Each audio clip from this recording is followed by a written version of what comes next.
Lectura del libro de Jeremías.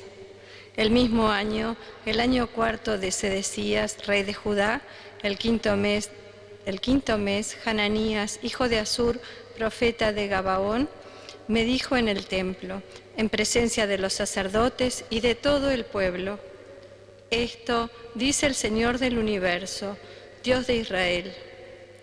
He roto el yugo del rey de Babilonia.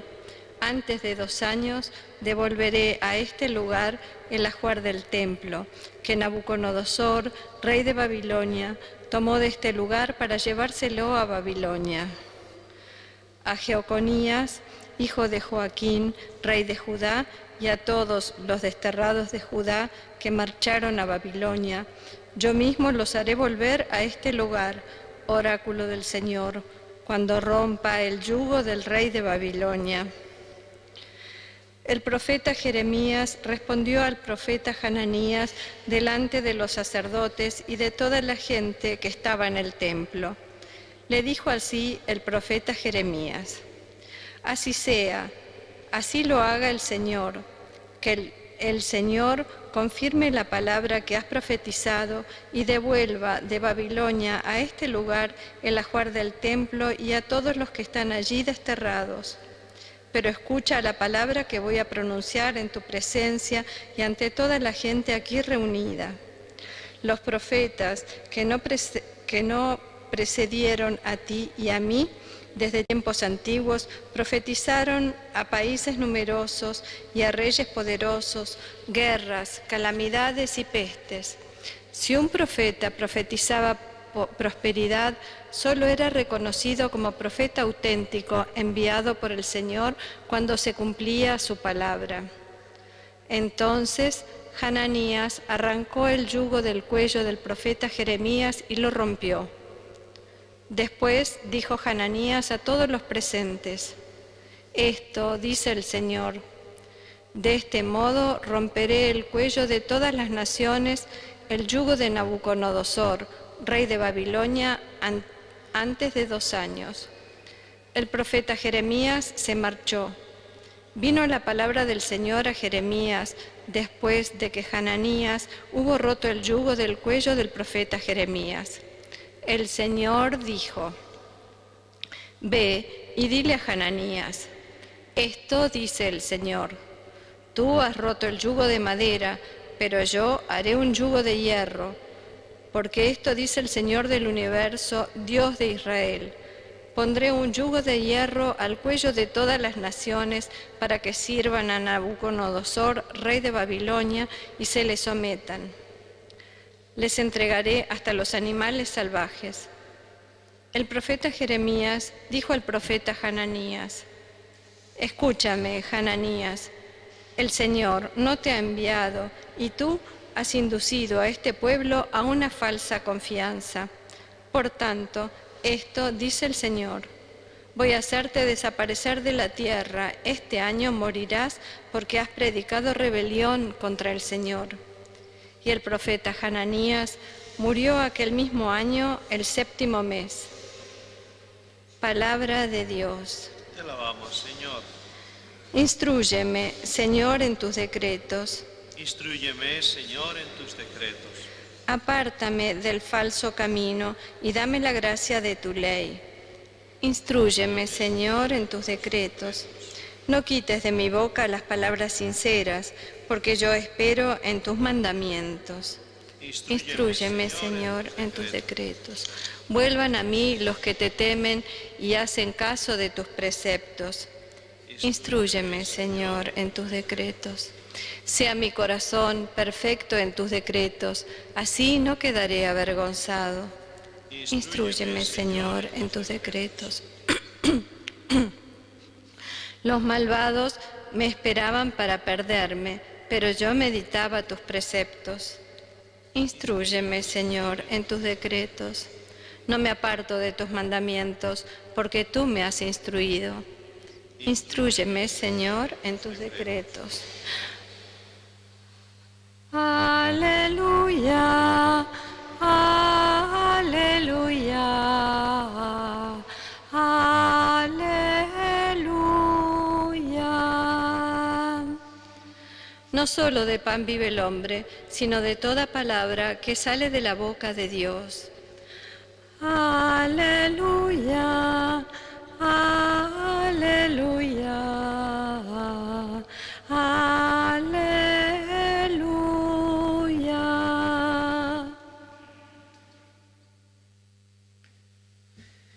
El Señor esté con vosotros. Lectura del Santo Evangelio según San Mateo. En aquel tiempo, al enterarse Jesús de la muerte de Juan el Bautista, se marchó de allí en barca a solas a un lugar desierto. Cuando la gente lo supo, lo siguió por tierra desde los poblados. Al desembarcar, vio Jesús una multitud, se compadeció de ella y curó a los enfermos. Como se hizo tarde, se acercaron los discípulos a decirle: «Estamos en despoblado y es muy tarde.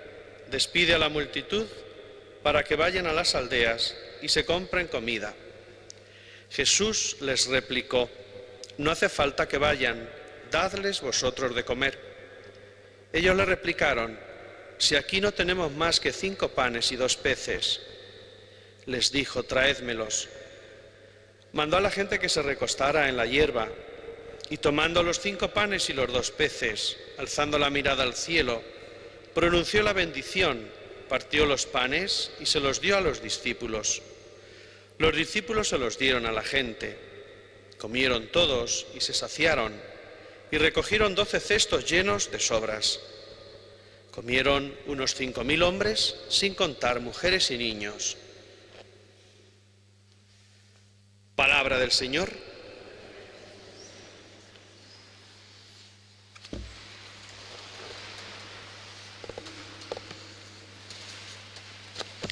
Queridos hermanos, queridos enfermos que estáis siguiendo esta Eucaristía por la televisión, aquellos que los cuidáis también, tan importantes, que la paz del Señor esté siempre con todos. Estamos en el mes de agosto y es el día 1. Algunos están comenzando las vacaciones, otros las han tenido ya en el mes de julio. El mes de agosto siempre nos recuerda el descanso, nos recuerda pues el desconectar de tantas actividades que solemos llevar a cabo para dedicar un tiempo pues a lo que habitualmente no se puede hacer, pero de manera especial para descansar. Y cuando leía este Evangelio y meditaba unas palabras para poder compartir con vosotros, me venía a la mente esa frase de que Dios no tiene vacaciones. Y lo vemos muy bien en el Evangelio que acabamos de escuchar y los Evangelios que vamos a escuchar en los próximos días. Vemos cómo Jesús hoy, después de una noticia trágica, triste, la muerte de Juan el Bautista, necesita precisamente un tiempo, sí, de desconexión, un tiempo de quizás de descanso, y se retira a orar. Se retira precisamente pues una vez más a comunicarse con Dios, una vez más a ser capaz de ir asumiendo, aceptando la voluntad de Dios, la voluntad del Padre. Es en el fondo un tomar fuerzas para poder seguir, que es lo que hemos de hacer tantas veces en nuestra vida. Pero vemos que Jesús no está mucho tiempo ahí, sino que enseguida la gente se entera de dónde está y va en su busca porque tienen necesidad de Él. Y eso es lo que hacemos cada uno de nosotros, cada vez que nos acercamos al Señor, que nos acercamos a la Eucaristía.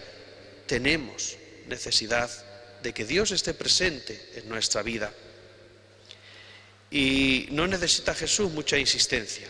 Enseguida vemos que se pone a trabajar para los demás. Enseguida vemos que desde esa compasión, sabiendo, entendiendo el sufrimiento de los demás, Jesús se pone al servicio, que es aquello que nos dice tantas veces en el Evangelio, desde ese Evangelio que es tan conocido del lavatorio de los pies a los discípulos. Eso mismo es lo que Él hace. No habla de teoría.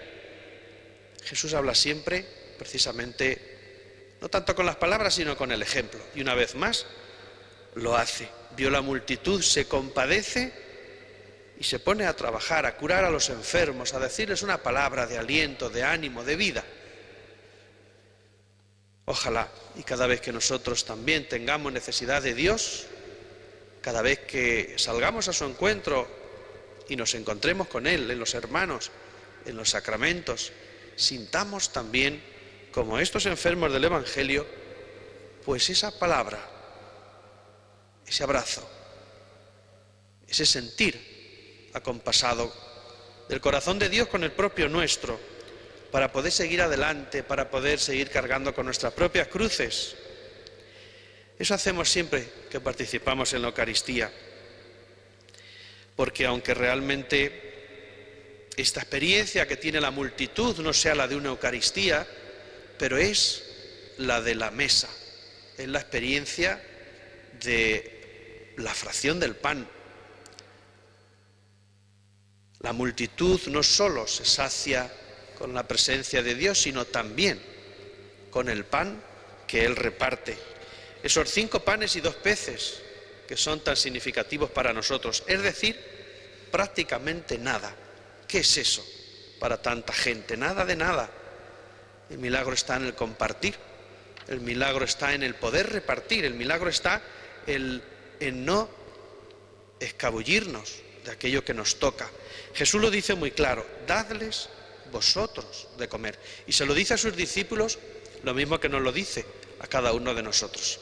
Tantas necesidades hay en nuestra vida que no podemos mirar para otro lado, como tantas veces nos dice el Papa Francisco, sino que hemos de acoger al que sufre, acompañar, ayudar a aquel que necesita de cada uno de nosotros, aquellos hermanos nuestros que están en las periferias de la vida. Esa es nuestra misión. Dar. Pero más importante que dar incluso es compartir. Y solo desde el dar, desde el compartir, podremos también repartir aquello que somos, nuestra propia vida. Eso lo supo muy bien el santo que hoy celebra la Iglesia, San Alfonso María de Ligorio. Un santo que desde, pues quizás muy joven, sintió la llamada al servicio, aunque él ya trabajaba como abogado en el mundo de las leyes.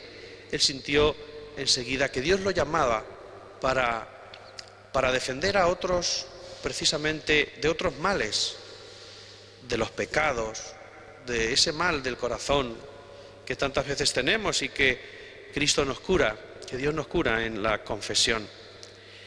Este santo, maestro en leyes, en moral, escribió, entre otras muchas obras, una titulada Tratado sobre la práctica del amor a Jesucristo. Y es de ahí de donde saca un fragmento el oficio de lecturas de hoy, y me ha gustado nada más como empieza, y eso es lo que quería dejaros para que podamos pensar, para que podamos reflexionar, porque es una llamada siempre actual a cada uno de nosotros. Y dice así, leo literalmente: toda santidad, toda perfección del alma consiste en el amor a Jesucristo, nuestro Dios, nuestro sumo bien y nuestro Redentor. La caridad es la que da unidad y consistencia a todas las virtudes que hacen al hombre perfecto. Pues es una llamada siempre, una llamada a que caminemos en santidad, a que descubramos precisamente ese amor que Dios nos tiene y que nosotros seamos capaces de manifestarlo a los demás, pero sobre todo también manifestarlo a Cristo, que es el que nos envía como a los discípulos. Dice también en este trocito San Alfonso que Dios nos da a cada uno unos dones, y con esos dones hemos de amar a Dios. No podemos amar a Dios si no amamos a los demás, pues ojalá y también nosotros seamos de esos que a manos llenas repartamos a los demás un poquito de tiempo, un poquito de atención, un poco de cariño, es decir, aquello que seguramente Dios sabe que necesita el corazón de tantas personas a nuestro lado. Que así sea.